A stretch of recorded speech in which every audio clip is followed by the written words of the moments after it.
Thank you. Okay, so when James Pemberton, a goldsmith who was originally from Wrightington, Lancashire, from a little called Linkforest, was inaugurated as Lord Mayor in London in 1611, a pageant was written by Anthony Munday and performed in Pemberton's honour. Much of the pageant takes place on the Thames. There was a procession of barges carrying the incoming Lord Mayor towards Westminster, stopping at Baynard's Castle, which did burn down in the Great Fire, but there's a reconstructed engraving of it here. Stopping at Baynard's Castle on the way for speeches and a presentation of an extravagant pageant scene showcasing London's metallurgical wealth. So at Baynard's Castle, Munday tells us in this kind of printed write-up, which you can see the title page for here, about the sort of pageant scene that was set up there. He writes, on a quadrangle frame of apt constructure and answerable strength, a rock or mount of gold. And on this constructed mountain are many of London's workmen and merchants who work with metal. There are pioneers, miners, delvers, refiners, mintmasters, coiners, goldsmiths, jewellers, lapidaries, pearl drillers, plate sellers, and finally the master of the assay as well, who, Munday writes, for the more honour of the prince and country keeps the coins from embasing and abusing. And above this cohort of London's metalworkers and merchants sits the queen of all other virtues, Vesta or Terra, the brooding and teeming mother of all gold, silver, mineral and other metals. On her right hand sits Cruzas, gold, her eldest daughter, hopefully pronouncing these right, and on her other side is Argurion, silver, the youngest. And Munday tells us that these personifications of gold and silver have taken a long and tedious journey to reach London. And so that they may be kept in the city and here in Baynard's Castle, Munday writes, lest the insatiable world, which never is sufficed with gifts of great esteem, should rob Vesta again of her two precious daughters. She links them fast to her chair of state with a chain of gold fastened in the midst with a golden buckle, the tongue whereof hath so intricate a virtue as none but herself is able to untie it. So the symbolism presented in the scene is hardly subtle. The pageant isn't only a celebration of the Lord Mayor, who is a goldsmith by profession, it's also a celebration of English gold, those who mine it, work it, test it and sell it. By positioning Mother Earth herself in the confines of Baynard's Castle, with her daughter's gold and silver literally chained to her belt, Munday no doubt envisions this mother of metal as England itself, locking in the precious metals that have made a tedious journey to reach her. Now, those watching the pageant would have already seen some of this journey. Before we reach Baynard's Castle, Munday describes the procession on the river that takes us there. He asks his readers, who might not have been there to watch this procession, to imagine then that from the rich and golden Indian mines, sundry ships, frigates and galleys are returned home, in one of which Horizon, the Golden King, and Tumanama, his peerless queen, are, at their own entreaty, brought into England with no mean quantity of Indian gold to behold the country's beauty and the immediate day of solemn triumph. So we have this procession that carries both gold and these Indian, so West Indies and East Indies are kind of conflated in these sorts of pageants to England. And Munday's really stressing that they are willingly, at their own entreaty, coming to England.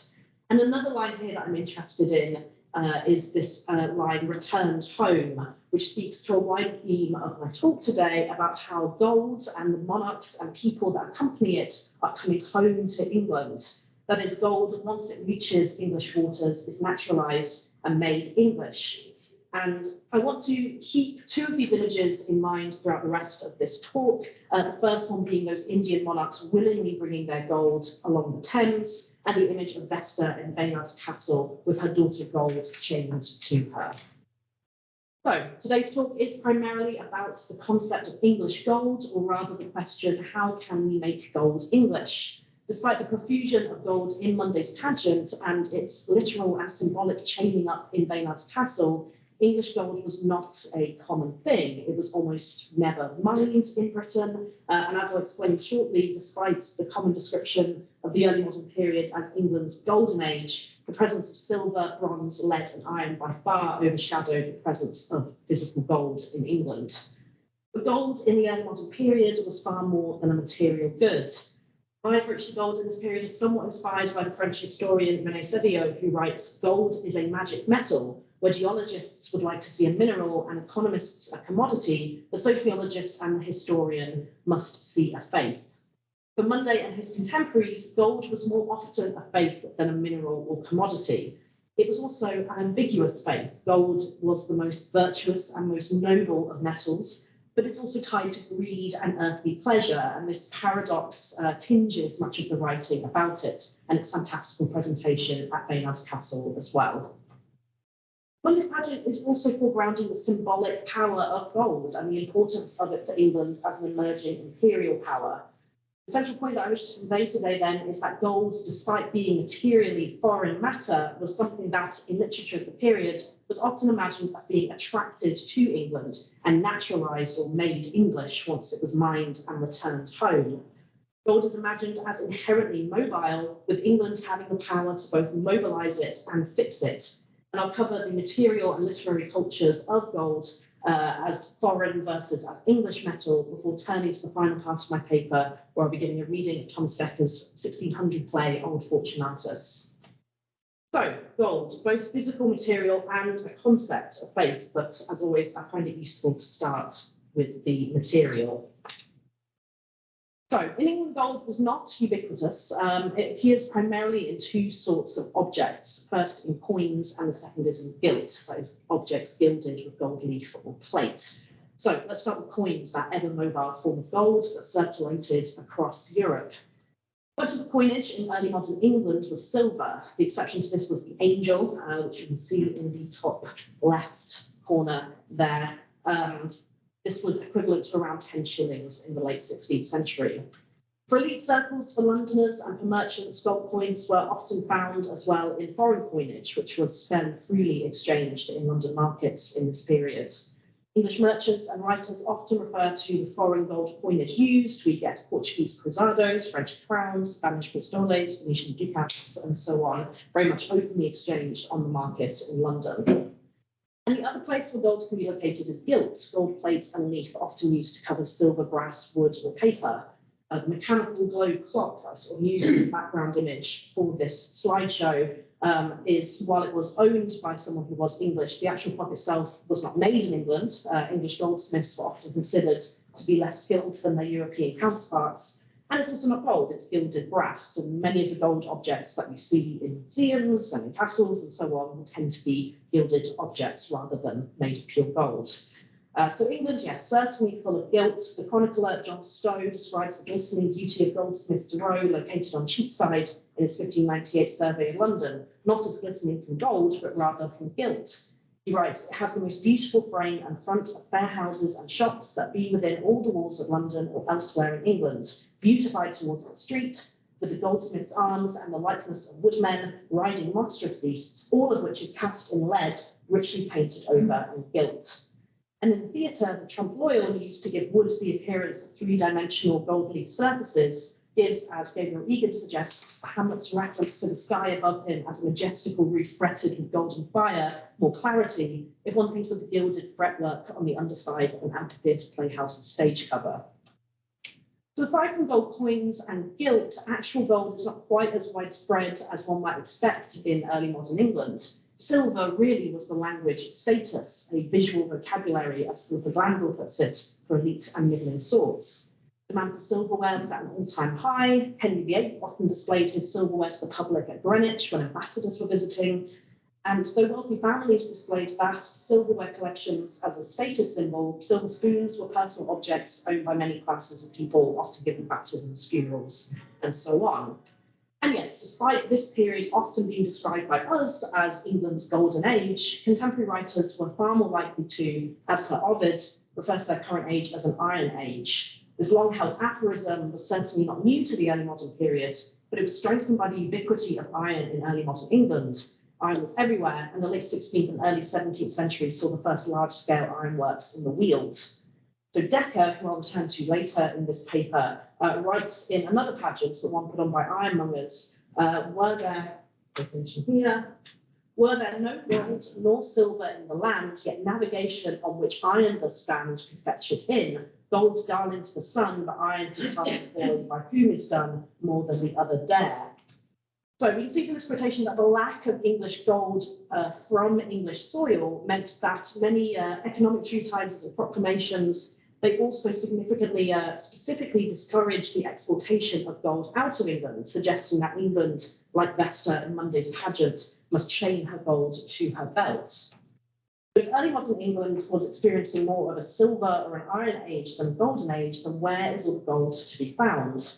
Well, gold has specific associations with certain geographical locations in this period, which were not England. For example, in the play Eastward Ho, the character Seagull parodies Thomas More's Utopia in his description of Virginia, while also creating a deliberate geographical difference between England and Virginia based on the metals that they produce. He says, "I tell thee, gold is more plentiful there than copper is with us, and for as much red copper as I can bring, I'll have thrice the weight in gold." Right at the start of the 17th century, Chapman, Johnson, and Marston's England had seen a sharp rise in copper mining thanks to new techniques brought in from the continent. And writing in 1527, before this copper and brass industry took off, Robert Thorne makes a similar distinction between the New World and England based on their metals. He writes, "For as with us and other, they are aparted from the said equinoctial, our metals be lead, tin, and iron, so theirs be gold, silver, and copper." The tin was England's biggest mining industry, mined mostly in the southwest counties of Devon and Cornwall, and these geographically specific descriptions of different metals also appear in Ben Jonson's play The Alchemist. After being doled by a trickster alchemist, Sir Epicure Mammon declares that he will have all the metal in his home turned to gold. "And then early in the morning will I send all the plumbers and the pewterers and buy their tin and lead up and to Lothbury for all the copper." So he says, "What, and turn that too?" Mammon says, "Yes, and I'll purchase Devonshire and Cornwall and make them perfect Indies."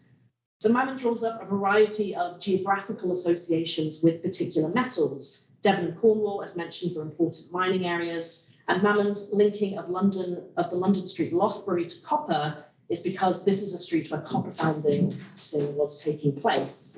The casting of brass and bronze vessels, candlesticks, and so on happens to have made such a horrible noise that John Stowe in his survey wrote that this is the reason the street is called Lothbury, because the copper founders make a loathsome noise. And finally, Mammon's promise to transform Devon and Cornwall into perfect Indies shows us that the perfect Indies were in effect metonymic with perfect gold. So Mammon refers to one hopeful method of bringing the perfect Indies and their gold to London, that is alchemy. But of course, a more common and successful technique was, of course, to prospect for and mine gold in the Americas and Africa. So the search for gold has created a range of techniques for locating it in the earth. Gold might be panned for in rivers, sifting gravel in a large pan filled with water until gold settles to the bottom. And gold mining follows many of the same practices of the mining of any other metal, shafts sunk into the ground and elaborate systems built to allow miners to descend. Gold mining benefited, as all mining did in this period, from improved techniques for draining water and rerouting rivers to flush out potential veins. Another technique, one that I'm quite interested in on a more sort of conceptual level, is dowsing.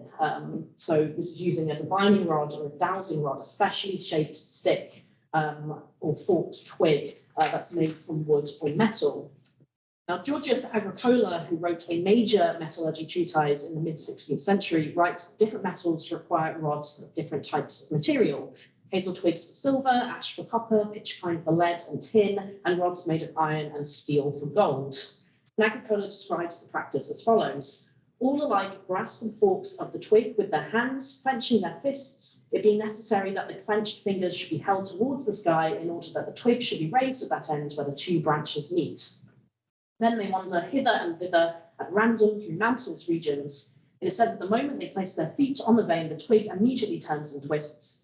So by its action discloses the vein. When they move their feet again and go away from that spot, the twig once more becomes immobile.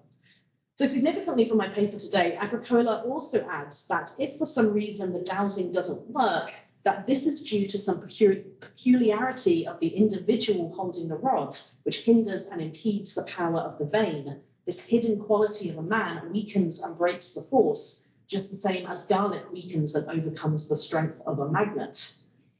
So I should add that after this kind of extended and slightly strange explanation of dowsing, Agricola dismisses the whole thing as wizardry. But I am interested in the fact that the inner virtue or lack of in an individual using a dowsing rod might impede their discovery of gold. And I think that is significant. Individuals act as magnets for gold, but only the worthy and deserving will successfully attract it. So the English quest for gold was never quite so successful as the Spanish, resulting unsurprisingly in lots of frustrated and often moralizing printed attacks on Spain's greed and certain Midas-like downfall. But this was not for want of trying. Walter Raleigh had long heard of the legendary city of El Dorado. Last in a second. Yes, the legendary golden Guianan city of Manoa, called El Dorado by the Spanish, and he sets out to find it in 1595. He writes up a 1596 account of the journey and writes of Guyana, the country hath more quantity of gold by manifold than the best parts of the Indies or Peru. Almost of the kings of the borders are already become Her Majesty's vassals, and seem to desire nothing more than Her Majesty's protection and the return of the English nation. So Raleigh's comments echo a common imperialist belief found in travel narratives such as these in the period, that the people of Guyana, the Americas, Africa, the Indies, wanted to be ruled by the English. It is the virtue of the English and their queen for Raleigh's period that make them preferable rulers to the Spanish, who were England's main competitors for many of these lands, and of course the gold that's found there. We saw a similar sentiment in Monday's pageant, when the Indian king and queen come to England with their gold in tow at their own entreaty. Like the metal drawn to the dowsing rod of the appropriately virtuous prospector, gold and the people attached to it are described as willingly drawn to England. So the literature commemorating men such as Raleigh is especially profuse with references to bringing gold home to England. This poem that memorializes Francis Drake evokes a sense of destiny in the explorers returning and repatriation of Indian gold into English soil. Writing so Drake, divine Eliza's champion, seizing upon a prey of Indian gold, meaning to ship it home to Albion, ballasts his bark with treasures manifold. The writer then describes sea battles between Drake and the Spanish as he returns this gold home, but adds, yet 1,000 deadly cannons can hurt him not, nor 1,000 rattling muskets recketh he, but still repeats them all as eagerly, and maugre all their beards, brings home the spoil, riching Eliza and Eliza's soil. This sense of gold again being returned to the soil of its home country. And this sense of ownership over gold before it's even arrived home is asserted less subtly in a 1626 work, which is written from the perspective of Raleigh's ghost, who says, now said I to myself, who shall shake any one stone in our building? Who shall give us a fright by sea, or show us the terrors of the land? What shall hinder us now to bring home our gold and carvils, and our merchandise and hoys and flyboats? All is ours, the ocean is ours, and the Indies are ours. This we could never boast before, yet this was my work, and in this I triumphed. So this rationale for claiming gold as ours stems not only from the force used to acquire it, but a belief in England's moral and virtuous right to that gold. Richard Barnfield writes in 1605, there are not two countries where gold is esteemed less than in India and more than in England. The reason because the Indians are barbarous and our nation civil. So in a reversal of More's utopia, in which utopians care not for gold because it has no use, Barnfield echoes a widely held sentiment that the English desire for gold marks them as civil compared to the barbarous Indians who own it. Let's return then to Monday's pageant with these kind of contextualizations in mind and this narrative of bringing gold home. So yes, as I mentioned, I followed Tracy Hill in noting that pageants like Monday's and literature about Indian gold in general doesn't distinguish clearly between the West Indies and the East Indies. And he asks us to imagine that from the golden Indian mines, ships are returned home where the king and queen come. King and queen come at their own entreaty, are brought into England with no mean quantity of Indian gold to behold the country's beauty and the immediate day of solemn triumph. Mundy then goes on to describe other scenes on the river. Diverse sea fights and skirmishes are actively performed, both in the passage onto Westminster and back again, each gallant having his Indian page attending on him, laden with ingots of gold and silver, and those instruments that delve them out of the earth. in which manner they march along the land. Likewise, the Indian king and his queen being mounted on 2 golden leopards that draw a goodly triumphal chariot. So celebrations of London's merchant guilds were often tinged by conflicts between domestic economies and civic duties and global trade and the theme of travel. These pageants often took place on the Thames, so ships, travel and international trade were common themes. And this scene imagines a successful returning home of both the monarchs and the gold that Raleigh pictured in his description of Guyana. The Indian monarchs gladly travel to England to join England's monarchical and civic authorities, and they bring the gold with them, along with the tools used to mine them, implying a transfer of knowledge as well as wealth.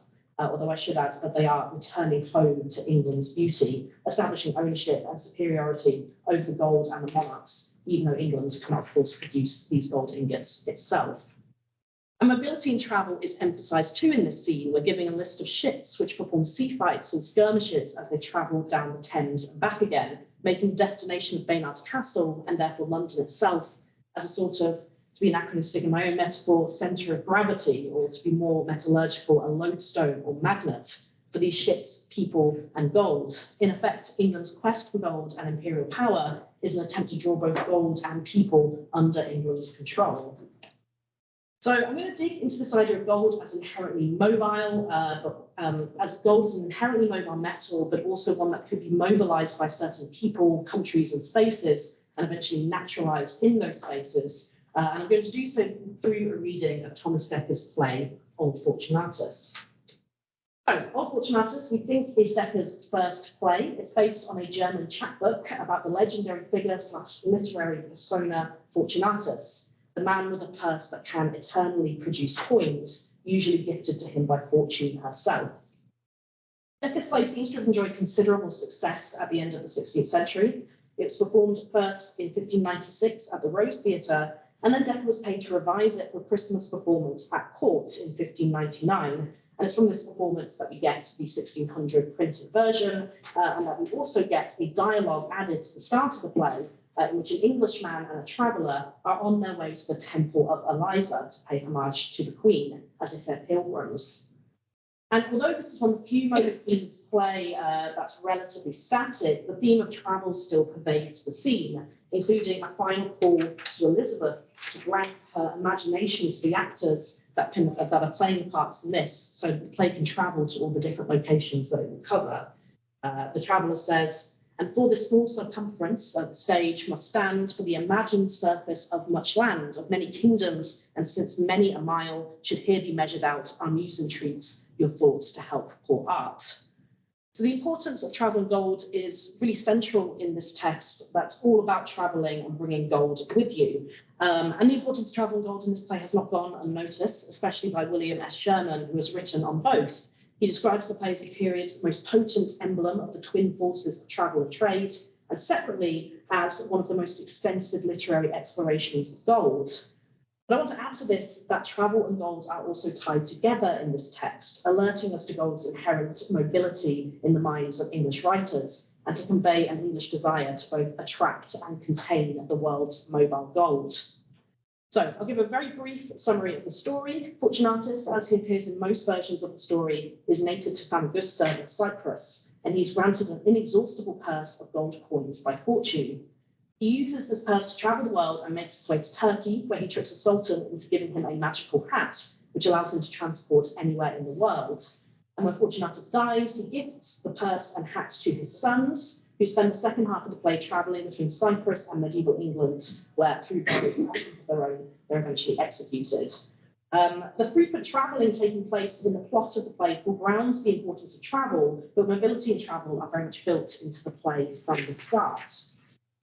Fortunatus starts the play in motion. He enters as a travelling beggar, though is briefly static while he sleeps. And when he falls asleep, he wakes up and sees Fortune and her train, and he assumes that he's been moved in his sleep. He exclaims, "Oh, how am I transported? Is this earth or blessed Elysium?" Fortunatus tells Fortune that he has been in constant movement. He says, "With weary sorrow have I wandered, and 3 times seen the sweating sun take rest, and 3 times frantic Cynthia naked ride," making even the sun and the moon, which are chemically linked to gold and silver, weary travellers as well. To which Fortune replies to him, says, yes, this travel now expires, yet from this circle where I and these with fairy troops abide, thou canst not stir unless I be thy guide. I am the world's empress, and Fortune my name. So Fortune has the ability to both make still and make mobile the world, reminding us of this period's constant connection between Fortune and sea travel. And Fortune's references to the world always link it to travel and gold. When she enters, one of her nymphs carries a golden globe, and Fortune refers to this prop explicitly, often situating it between her moving feet. She says to her train, behold you not this globe, this golden bowl, this toy called world at our imperial feet. So the immediate emphasis on travel serves to foreshadow the great amount of travel that Fortunatus, his sons, and the magic purse will take over the course of the play. The gold is often woven into the mobile earth itself. Fortune's nymph carries the golden globe, and Fortunatus, when deciding if he will choose gold of the gifts that Fortune offers to him, says, gold is the strength and sinews of the world, the health, the soul, the beauty most divine, imagining both a globe made of gold with its veins and sinews, like both the metallic veins in the earth, and also ship routes on a compass pointer as seen on maps and globes. And of course, the golden globe is kind of macrocosmic of the human body as well, which gold might materially and medically restore. So let's move to the purse itself. Just as Fortune has a globe or a golden bowl or toy beneath her feet to move as she will, the magic purse also becomes a golden bowl or a microcosm of the globe. Just as gold was geographically situated, as discussed earlier, the purse is also imagined as containing real locations. Fortunatus describes the purse, is this the one? So he describes the purse as a rare, a leather mint, admirable, and Indian mine in a lamb's skin. And when he wills it to his son, they say that they will inherit a golden land. His son, holding the purse later, says to his brother, here's all of India in my hand. Fortunatus and his family, like Fortune herself, can hold golden globes of their own, but only for a brief time. The purse itself also has the ability to be geographically fluid. Fortune tells Fortunatus, thou shalt draw forth 10 pieces of bright gold, current in any realm where them thou breathest. If thou canst dribble out the sea by drops, then shalt thou want, and that can ne'er be done, nor this grow empty. So not only does Fortune evoke the idea that within this purse is the globe itself, as she suggests that trying to exhaust it would be like trying to dribble out the sea by drops, she also reminds Fortunatus that the gold coins taken out of the purse will be current in any realm. So like gold, this magical gold can both be transported and in a sense nationalized to the country that it's in, or at least the country that controls the space that it's in. So like the gold ingots on the Indian ship in Monday's pageant, this gold will always come home. The idea that gold will naturalize itself and be drawn to the countries that desire it is toyed with in Decker's play, when Fortunatus says to his sons and their servant Shadow, I'll leave you more gold and go visit.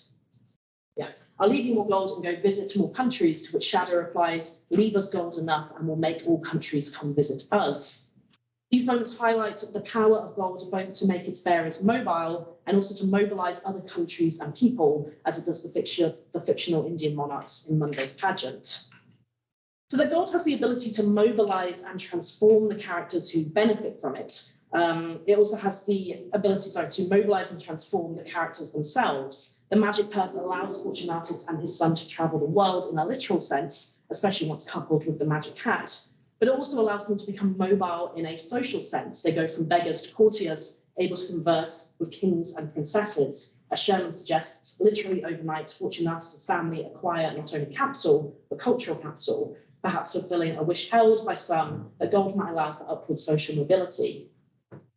This connection between mobile gold and mobile persons is strengthened by Fortunatus' assertion to his sons that by acquiring the purse, they spend, eat, and become gold. He says, boys, I am rich and you shall never be poor. We are gold, spend gold, we all in gold will feed. Now is your father fortunate indeed. And another point of further consideration might be Fortunatus as an inherently mobile literary character, one who, like the coins in his purse, travels across the world both literally and in a literary sense. He appears in texts across the continent, like a coin, he naturalizes and nationalizes himself in whatever country he emerges in, whilst also mobilizing those who read or watch his tale to take part in the sort of armchair travel so popular amongst readers of travel narratives in this period. I'm going to conclude my discussion of this play and this paper by suggesting that Old Fortunatus's exploration of gold as mobile and as creating mobility has in mind English imperial expansion, and the idea that certain places and people, in particular castles and monarchs, have the ability through the virtue of being English to attract and naturalize foreign gold, making it English. This is due to its both explicit and ambiguous linking of fortune to Elizabeth I. The play opens with pilgrims travelling to Eliza's temple, with the traveller saying to the Englishman, "Your Eliza makes your land Elysium." When Fortunatus wakes in the presence of fortune, thinking he has died, he says, "Oh, how am I transported? Is this earth or blessed Elysium?" The descriptions of fortune oscillate between the grandiose celebrations similar to those found in the prologue for Elizabeth and accusations against her as a sorceress, a cursed queen of chance and dread sovereigness. There seem to be some implicit links between fortune and the Whore of Babylon, who Dekker will return to as the evil Catholic parallel to Elizabeth in his later play, The Whore of Babylon. And at the end of the play, fortune transposes the language used against her as the queen of chance and dread sovereign to relinquish her power directly to Elizabeth I. She says, "Kneel not to me, to her transfer your eyes. There sits the queen of chance. I bend my knees lower than yours, dread goddess. 'Tis most meet that fortune fall down at thy conquering feet. Thou sacred empress that commands the fates, forgive what I have done to thy handmaid done. And at thy chariot wheels fortune shall run, and be thy captive, and to thee resign all powers which heaven large patent have made mine." The mobility of both fortune and Elizabeth's feet, their wheels of fortune, and the eyes of worship directed towards them, emphasize Elizabeth too as mobile and creating mobility, which, like gold, will make all countries come visit her. Old Fortunatus never quite comes to a moral conclusion about fortune or gold, since by aligning both with Elizabeth and England's ambition to mobilize and draw the world to it, Dekker cannot be fully critical, perhaps only suggestive, that gold can only be mobilized by the Queen herself and none other. It may also suggest that by making gold English, as seen in Monday's pageant and the celebratory travel accounts, the gold might be freed of its moral ambiguities. What starts as Indian gold lusted for by the Spanish becomes pure, enriching, and virtuous once returned to its proper home, England. But excessive and greedy, noble and imperial, offering the chance to change fortune as it mobilizes individuals and countries, though always with the threat of downfall, the ambiguities in Dekker's play and the scene in Baynard's Castle that opens paper reflect this uncertain relationship that many had with gold and what is symbolized in this period, and ultimately an inability to capture and pin down this inherently mobile, transient treasure. Thank you.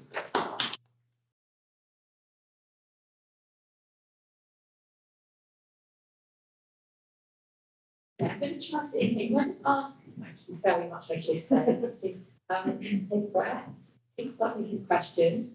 Can you hear me online, everyone? I just want to check where I need to stand to do the Q&As, because I think this is an important part of any seminar. So if you could let me know if you can hear or not. Oh, somebody's thumbs up. Good. So hopefully, I'm going to be. Thanks, Rebecca. Great. So hopefully questions from the floor will be heard by our online auditors. If not, I will mediate. So if you'd like to type any questions from our auditors, I will then relay them. Alison White is typing as we speak. So I have a question though, while you're thinking. Thank you so much for that rich paper.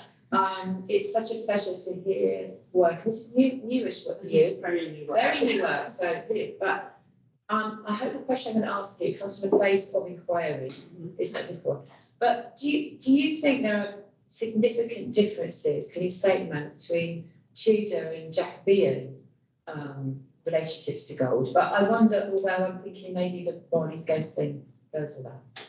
Yeah, I'm not really sure at the moment. I think because I've been taking quite a sort of broad view of the period and just collecting lots of examples, I haven't yet had the chance to kind of make clear separations. But it will be useful to do so because there is such a sense, even in the the Triumph of Gold pageant by Monday, you have this kind of image of the Queen of Virtue, but this is the Jacobean pageant, so there isn't as kind of simple a connection between that image and Elizabeth.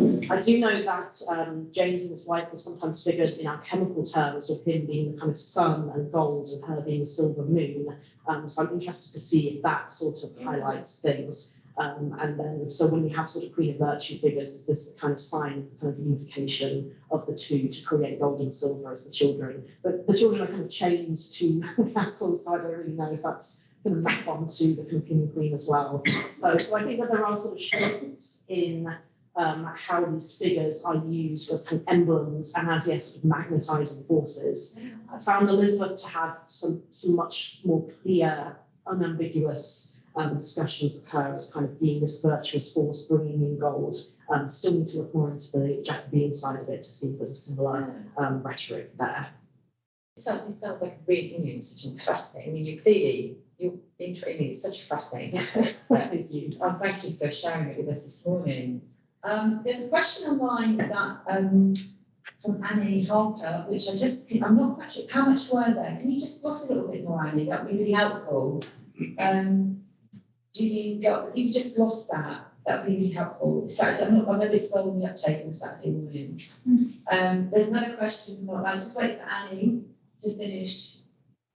Whilst Lawrence has got a longer question, which I will read out in a minute. Alison Wright has a question. I'm just going to turn to the audience.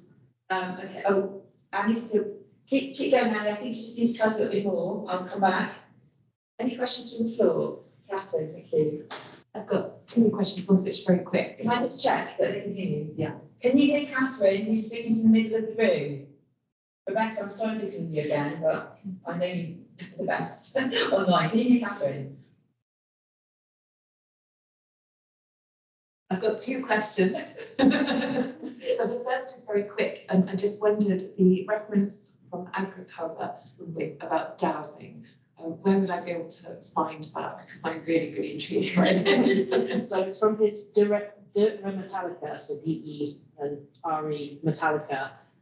It was published, I think, in 1555. It's Latin, but there is a translation that was done weirdly by Henry Hoover and his wife that came out in the 1920s. But I'm pretty certain that you can access the whole thing translated online.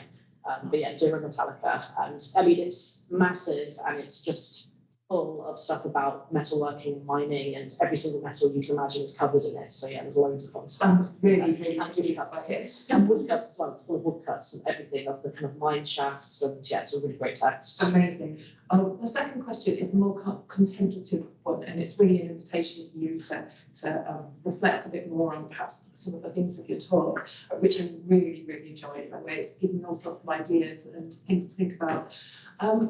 A book that I've been quite influenced by recently is Glitter World by Rebecca Coleman, where she talks about how glitter is this substance that kind of moves between worlds and illuminates them. And she uses that as a kind of a source of activism, I suppose.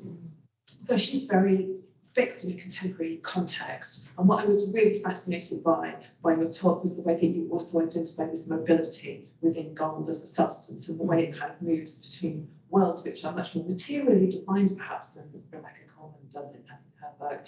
So I wanted to invite you to talk a bit more about that mobility and how that might be reflected in the actual physical properties of gold as well. Do some of these commentators talk about its sparkle, its shine, its kind of, you know, glittering properties, or is it very much about just the material properties of moving from, you know, the Indies or wherever it is to England or wherever it might move to?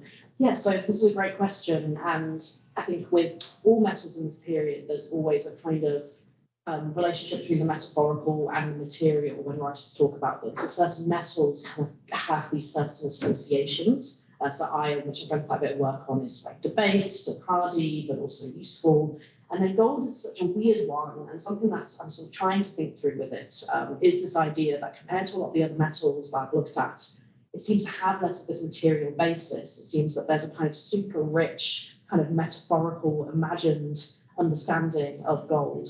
But then the sort of material isn't as kind of clearly there to back it up. So far, the mobility I found to be more rooted in, that kind of sense of travel and how gold and travel are these linked concepts, and also, of course, gold being brought from abroad into England. I am wanting to think also about gold, if we think about the substance itself, which may be of interest, but it's the most malleable metal. You can't make coins purely out of gold. You have to put silver or something else in it as well because it's too soft. So in some ways, it's the most kind of like materially construed metal, and people are so obsessed with it. But in some ways, it's the kind of most like undignified metal as well. It's so malleable, and there's so little of it. I think I read that all the gold that's ever been mined by humans so far would make a sort of 20 metre by 20 metre cube, which actually isn't really that much when you think about it. So it's that kind of weird juxtaposition of like rarity and imagination combined with it being this kind of earthly material that makes it such an interesting substance. So I don't really know if that's sort of answering the question very much, because I'm still thinking this through myself and thinking, what is it about gold that makes it mobile? Is it just because it's traveling? Gold, of course, is linked alchemically with the sun, which, as far as some early modern people were concerned, was mobile. So perhaps there might be an element there to consider as well. But I also want to look more into the alchemical side of things, because that definitely tinges some of these discussions. That's brilliant. Thank you. Oh, thank you. We've got a couple of questions online. So, Ms. Lawrence, thank you for this. It was very interesting. Is there the next question, Mark? Is there a connection between the allegorical, metaphorical treatments of gold and familial relationships? I was thinking of the centrality of father-son relationships, the Decker's narrative, the fashioning of iron by Decker as Gold's hardy boy, and Gold's darling, or Monday's depiction of England gold as mother of metal. I mean, this is a really interesting point. There's certainly, I mean, if you think of early modern understandings of how metal emerges from the earth, early modern people believe that metal was kind of generated in the earth in the same way that like plants are. They didn't really understand that, or at least a lot of them didn't understand that it was this kind of limited resource. And so you get a lot of descriptions of the earth as kind of fertile with metal. You get descriptions of the womb or the bowels of the earth, which then kind of tinges the discussion of mining it with a quite sort of almost like eco-feminist side to it, where there's the kind of exploitation of the earth as the kind of humans coming in there and extracting this child from the earth. So there's definitely in scientific and alchemical discourses a lot of stuff about familial relationships, either because of the earth being figured as a mother, that's sort of womb, and also in alchemy, the kind of process of trying to create alchemical gold was seen as a chemical marriage, and that certain metals and minerals were male or female, and essentially alchemists talked about them essentially having sex within the like chamber, within the alchemical chamber, and producing this alchemical child. So there's absolutely a lot of that, and I do get the impression that Decker is probably influenced by the fact that in London in this period there's so much talk about mining and alchemy, and it's clearly something that was kind of being talked about at courts, but in pubs and theatres.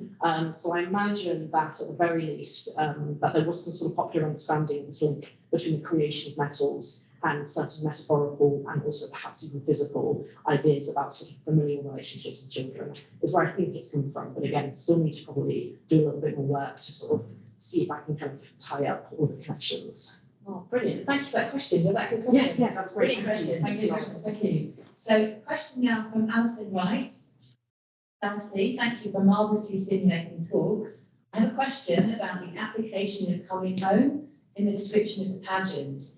Is it not the ships that come home, whereas the gold comes as a kind of willing spoils? Yeah, so this is something that I'm thinking through in that line. And in the pageant, the ships are definitely coming home. And certainly when I went back and reread it a few weeks ago as I was preparing this paper, completely forgot to put it on the slides actually. Yeah. But yeah, the ships are returned home, and then the gold is coming with it. So that line of return to home, and that I found, is that kind of an explicit reference to the gold coming home or not? And it was more when I sort of looked to the, here we go, so the sort of other examples of kind of exploring on EBO this kind of relationship between gold and home, and seeing, the classic kind of piece of academic research of a proximity search on EBO, like how often does this come up? And it's here I started to see that the references to home in relation to kind of returning gold to it were quite common. In particular, again, the Sir Walter Raleigh's ghost one is quite explicit of now to bring home our gold.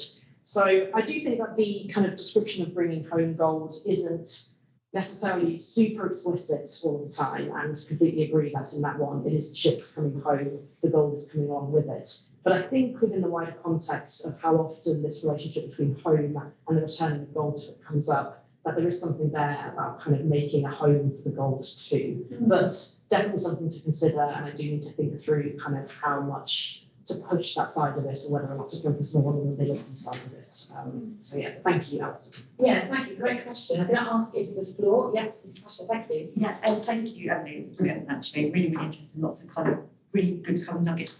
Nuggets. That wasn't intentional. So I really love this idea about naturalising the gold and going back to the idea of bringing it home.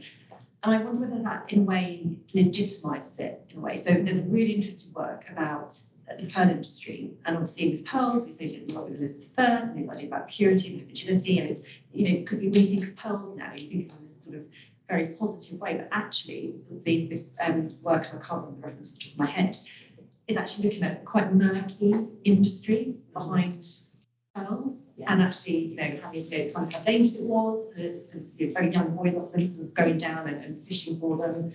I mean, you know, many of them died in the process of sort of bringing something home that we just now see as these beautiful, you know, objects. So I wonder if it's a similar sort of thing that actually, in trying to sort of remove it from this idea of actually, you know, where they come from and really their kind of origin story, and naturalising, saying this is English gold. It sort of removes it from that sort of problematic origin, really. Yeah, I think so, and I think this potentially is where, because there's so many ambiguities about gold, as I sort of said in the paper, about it being kind of, yeah, greedy and sinful, but also kind of pure and virtuous. And it's quite difficult for writers and people talking about the importance of gold to reconcile that. And so, yeah, I've definitely seen images of, yeah, sort of pearl divers in like the Caribbean, and this is another area of sort of dangerous and exploitative practice that was often quite separated from our understanding and images of pearls as these kind of pure feminine objects. So I definitely think that's there, and it seems in the narratives about bringing them home, there's sometimes like discussions, as you've seen some of these quotations about the sort of like sea battles with the Spanish. So there might be a sense of kind of violence included there if it's part of England's kind of martial identity. But often I've also noticed that a lot of these texts rarely talk about the mining of it, which gives the impression I think a lot of this gold being returned home wasn't being mined by English people in the Americas or Africa, but was being sort of acquired through other means there. So there's definitely a kind of separation from the production too. But yeah, this is exactly what I wanted to think through of what happens when we make gold English. Does it kind of change gold's metaphorical and moral meanings when you bring it? Does it separate it from, yeah, the potentially sort of horrific things happening in order to acquire it? That's definitely something I'm thinking through. So yeah, thank you for that. Thank you. We've got quite a few questions online. I'm just going to turn to the floor. So I don't forget you. Thank you, Marie. Unmask here, I can project a bit better. That was really interesting, thank you. I was thinking about what you said at the beginning about gold being chained to, and so I was starting to think, well, what's it actually for then, if it's just chained up? And I wondered whether it did actually have an exchange value, or whether it is just symbolic value because of its scarcity and so on. So then I started to think, well, is it just plunder? Is it just a sign of wealth? Is it a sign of colonial power? And then I started to think about it in relation to what you said at the beginning about it rarely being solid, but it's always gilt. And I was thinking, is gold always, therefore, like gilt, a kind of cover for something baser?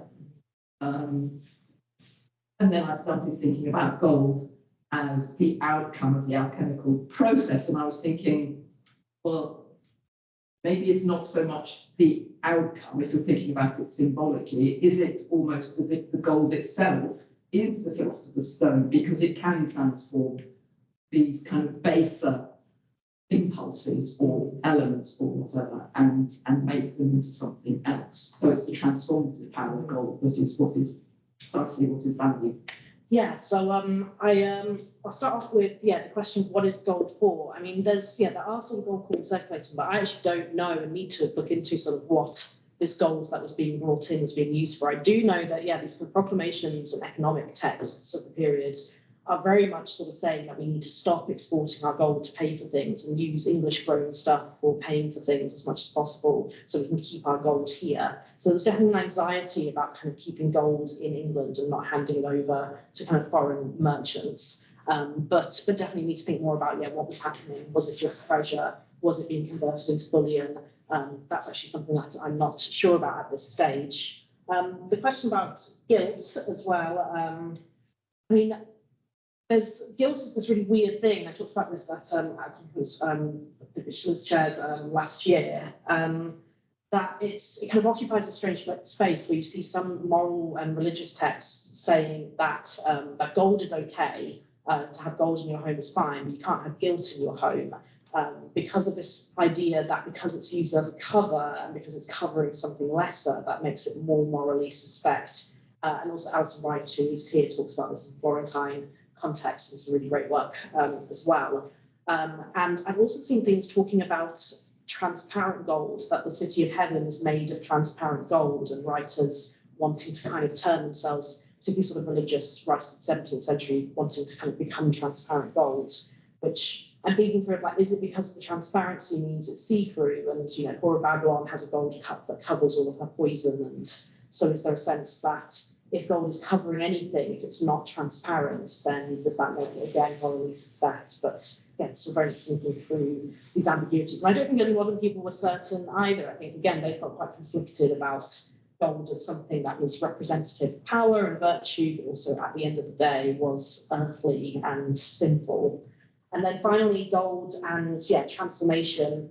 I mean, in the sort of spiritual alchemy, there's also that sense of wanting to transform the mind into gold, and spiritual alchemists talk about how through medicine and through spiritual alchemy and philosophy, you yourself can become gold and transform yourself. So there's also definitely that kind of element there, and certainly the attempts to create potable gold were often done as well to suggest that people thought gold had medicinal qualities to it, and that if you could eat gold, that it could potentially cure certain diseases. Again, not something I know tons about right now, but I do know that it was something there too. So another example of how that's quite a material idea of eating gold, but it was clearly linked in with a sort of metaphorical, imaginative idea about the purity of gold being able to kind of transcend the human body in some way. So hopefully that sort of answers those points. But I think it's all really interesting. So thank you for bringing all of that up. Thank you. We've got two more questions online. One is from one of our MA students. Rebecca Hannell, who I've been calling on for almost the first morning. So Rebecca asks, as she said importantly, thank you for a fascinating talk about an aspect of early modern culture that I've never thought about before! Exclamation mark. I was wondering if you have anything further to say on the portrayal of Vesta in the Triumphs of Gold, and if there are any metallurgical connections here to the Roman goddess of the hearth and family and the Vestal Virgins. So I mean, I don't know much about Vesta. I'm describing this text as Vesta. There's another name that appears, and Terra. And when I looked on that map of early modern London, it's a website where and they talk about how this image of Vesta, and particularly Chrysos and Aurelian, her daughters, appear in other pageants, particularly Monday's pageants of goldsmiths, who clearly had some sort of connection with them. To have written these pageants that they paid for.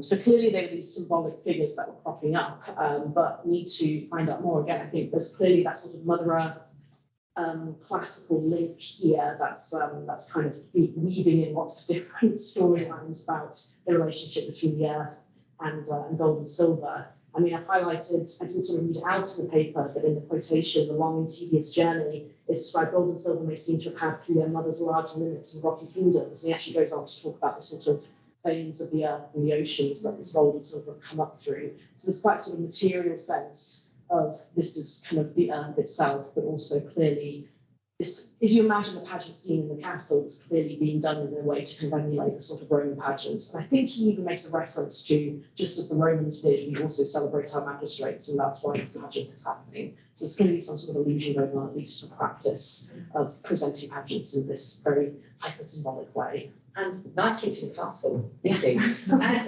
finally, there's a pop-up that's just coming obscured by some lights, but another question. She did ask me another one. I think we'll let her know last time. Does the social mobility produced by gold have an anxious side in this period, elevating the ignoble via their purses rather than by blood? Yeah, I mean, absolutely. And again, something that I want to think about more is, what happens when gold is being used not for virtuous purposes. I know that alchemists regard gold that has been turned into coin as kind of ignoble gold. So there's a kind of explicit understanding in early modern alchemy that as soon as it becomes a coin, that takes away its virtue and its nobility. And I think outside of that, we certainly see anxieties about social mobility. We see this in Old Fortunatus, certainly, that these are kind of social climbers, and that they're sort of, by going against social norms, is this a cause of their downfall. And you do get hints at kind of very early conceptions of the difference between new and old money in this period. So that's some people that come up. Particularly, I mean, James I, of course, let people buy knighthoods, and that was quite a big social shift in the period. So perhaps even references to that maybe, but I'd have to have a bit more of a think about it to know if there's a direct reference going on. But yeah, thank you. That's another great question. Thank you, Alison.